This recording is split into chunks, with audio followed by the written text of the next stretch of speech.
आपल्या सर्वांचं स्वागत आहे. आपणा सर्वांना मानाचा जय भीम, जय शिवराय. मी व्ही नारायण बोलतोय आणि आपण पाहत आहात समता क्रांती चॅनल. मित्रांनो, आज आपण आपल्या महाराष्ट्राची परंपरा पाहिली तर महाराष्ट्राचा एक वेगळा धर्म आपल्याला दिसून येतो. महाराष्ट्राचं वेगळेपण आपल्याला दिसून येतं. जसं अनेक राज्य आहेत, अनेक राज्यांचं जे समीकरण आहे ते वेगळं आहे आणि महाराष्ट्राचं त्यांच्यापेक्षा खूप भिन्न आहे. महाराष्ट्रात एक परंपरा आहे, संतांची परंपरा, आणि त्या पद्धतीनं महाराष्ट्रामध्ये संत परंपरेमध्ये कुठल्याही प्रकारचा भेद नव्हता.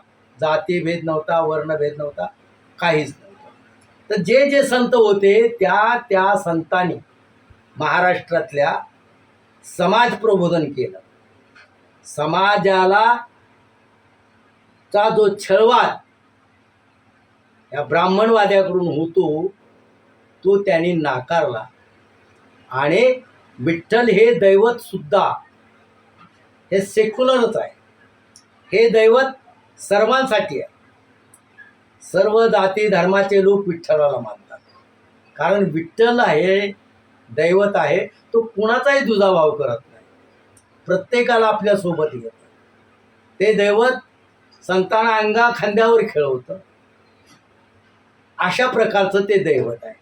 म्हणजे वस्तुस्थिती असे म्हणू नका की अंगा खांद्यावर, हा असा मला काही अंधश्रद्धा पसरवण्याचं नाही. म्हणजेच त्यांच्याकडे कुणीही आला त्यांच्या देवळामध्ये तर त्याला कुठलाही बाट नव्हता. तर अशा प्रकारे साधू संतांना त्रास देण्याचा प्रयत्न झाला. तुकारामाने सांगितलं, काय सांगितलं? तुझं आहे तुझ पाशी परी जागा चुकलाशी, देव पायाशी गेलो देव होऊन राहिलो, जे कारंजले गांजले त्याशी जे म्हणे आपुले, तोच साधू ओळखावा देव तेथीच जाणावा. आता तुकारामाने काय सांगितलं की मी देवाच्या दारात उभा होतो, मूर्तीकडे हात जोडून उभा होतो, क्षणभरच उभा राहिलो, पण त्या मूर्तीत मला देव दिसलाच नाही. मूर्तीत देव दिसला नाही म्हणजे कुठं दिसला? मग मी माझ्यामध्ये शोधून पाहिलं तर माझ्यातच मला देव दिसला.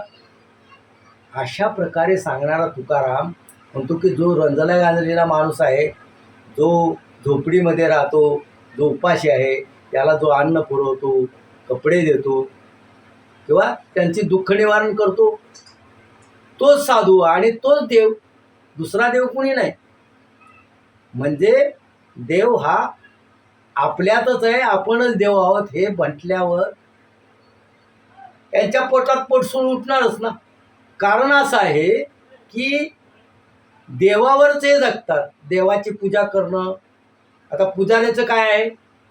जो चढावा येतो, जे काय देवाला सोनं नाणं येत असेल, पैसा येत असेल, तो यांचाच असतो.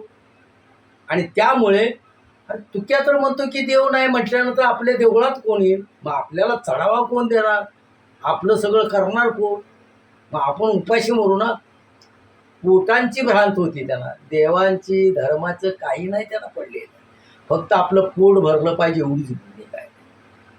आणि अशा प्रकारे या महाराष्ट्रातल्या संतांची एक परंपरा आहे आणि ती महाराष्ट्राने पूर्ण जपलेली आहे. शिवाजी महाराजांनी सुद्धा तीच परंपरा जतन केलेली आहे. शिवाजी महाराज सुद्धा या संत परंपरेलाच मानत आलेले आहे. त्यामुळे शिवाजी महाराजांचा वारसा वेगळा आहे. शिवाजी महाराजांनी कोणाचा मुलाहिजा केला नाही. ज्या वेळेला अफजल खानाचा वध झाला त्यावेळेला कृष्णाजी भास्कर कुलकर्णी हा चालून आला आणि मग शिवाजी महाराजांनी तिथंच त्याला कापून काढला आणि म्हणाले की ब्राह्मण म्हणून मुलाहिजा करणार नाही कुणाचाही. असे छत्रपती शिवाजी महाराज होते. त्यांनी सगळ्या रयतेचं राज्य केलं, लोकांना चांगल्या पद्धतीनं कार्य केलं. शेतकऱ्याच्या भाजीच्या देठाला सुद्धा हात लागता कामा नये, त्याचं कुठलंही नुकसान होता कामा नये, असा तो राजा, रयतेचा राजा होता. म्हणून शिवाजी महाराजांनी जी माणसं तयार केली ती माणसं कोण होती? सगळी खालच्या वर्गातली होती. भिल्ल, चांभार, ढोल, मांग, रामुशी. त्यांचं जे कसं हेरलं, त्यांच्यातला सूरपणा हेरला आणि त्यांना मावळा हे नाव दिलं आणि मावळ्याचं स्वराज्य निर्माण केलं. आणि अशा प्रकारे शिवाजी राजाने हा महाराष्ट्र धर्म जो आहे तो पाळला, या महाराष्ट्राला राजा मिळवून दिला. ह्या छत्रपती शिवाजी महाराजांच्या वरती तुकाराम महाराजांच्या या वक्तव्याचा पगडा आहे.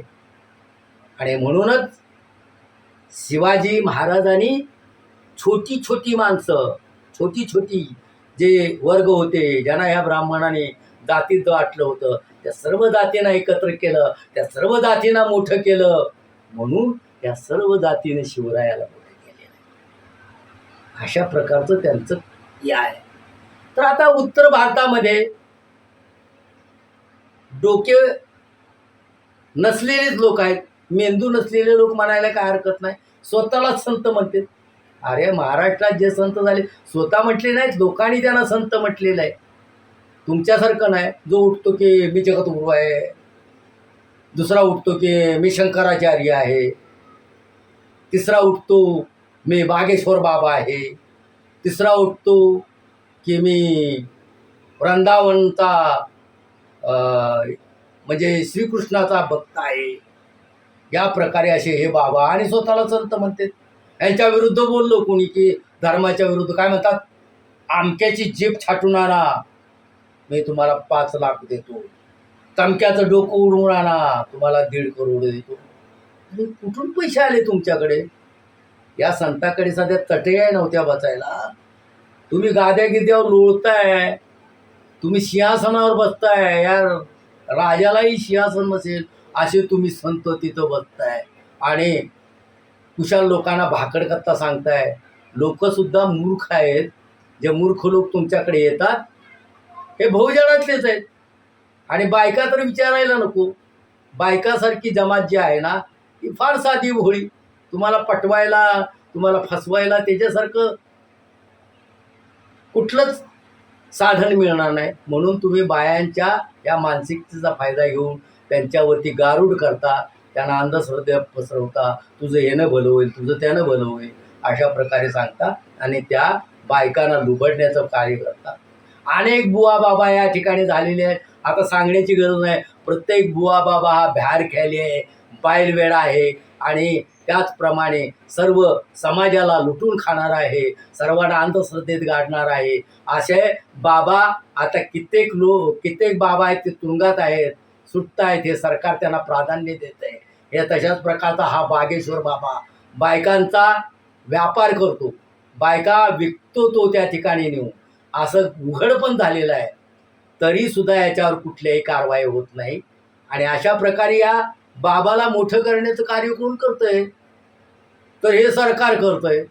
आणि अशा प्रकारे हे जे बाबा आहेत त्या बाबांचं, वृंदावनचा एक बाबा आहे, त्याचं काय मला नाव आठवेना, चांगलं नाव आहे त्याचं, पण आठवलं तर पुढच्या वेळी सांगेल. तर तो तर बाईलवेडाच आहे. तो काय काय बायकांना बोलतो, कशा पद्धतीनं बोलतो. गोबर खा म्हणजे तुम्ही शुद्ध होणार, गोबरचा अंगाला हे फासा म्हणजे तुमचं शरीर शुद्ध होईल असा सांगणारा बाबा स्वतः मात्र गोबर खात नाही. स्वतः ज्यावेळेस त्याची परीक्षा घेतली टी व्हीवरती, टी व्ही चॅनलवर, त्यावेळेस म्हटला गोबर खा. तर तो म्हटला देशी गायचं पाहिजे.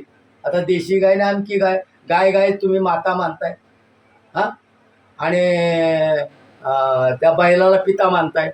आता तुम्हाला तेच आईबाप आहेत. तर त्या जे प्राणी आहेत त्यांना काय कळत नाही?